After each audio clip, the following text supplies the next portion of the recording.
was it Charlotte? One of his kids came home one day and said, "Today, a kid came up to me in the cafeteria and offered me his spoon."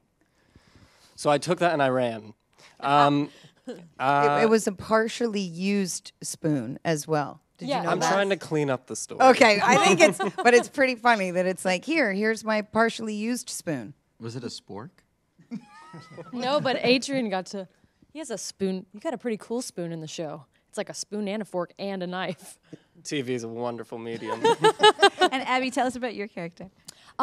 Ema is actually loosely based off of Harlan's daughter, Charlotte, who actually is also a writer on the show. So it was amazing to have her and just talk to her about what Ema means to her and talk to Harlan about what Ema means to him and all that kind of stuff. Also, just in general, there's so much of Harlan's life, I think, in this series in particular, which is really, really special. And also just to see him lighting up as we shot at his high school. We shot at many places that he grew up going to. It was very important to him that we shot in New Jersey so that we could actually be there, which is really cool. You don't get that a lot in the industry. And Jaden, you're becoming such an iconic character in Harlan Coben's lore. How did that feel? It was interesting.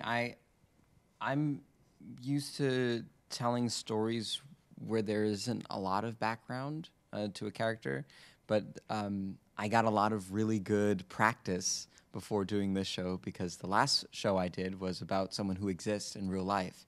And so it was a little different because I was playing a younger version of what most people know about this person. So in many ways, I had to disconnect from what I knew about the person and build into what we know about the person today. But for Mickey, there's so much already there for an actor to develop and build from.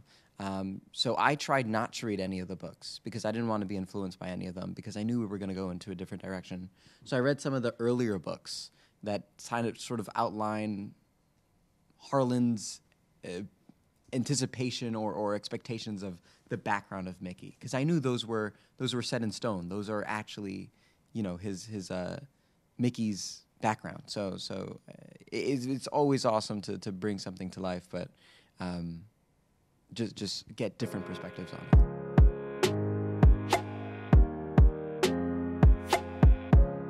Harlan Coben.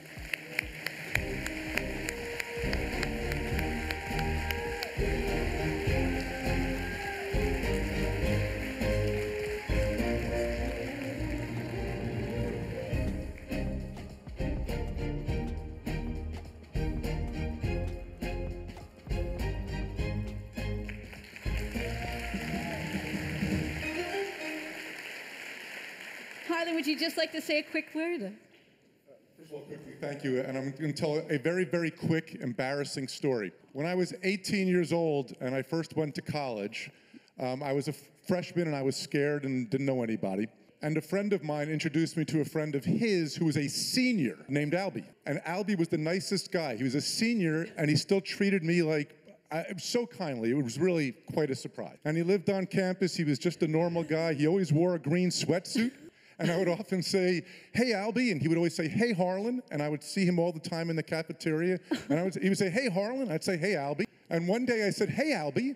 And my friend goes, "What did you call him?" This was after 2 months of school. And he goes, "His name isn't Albie. His name is Prince Albert II of Monaco. He's so fit into our school." Séduit.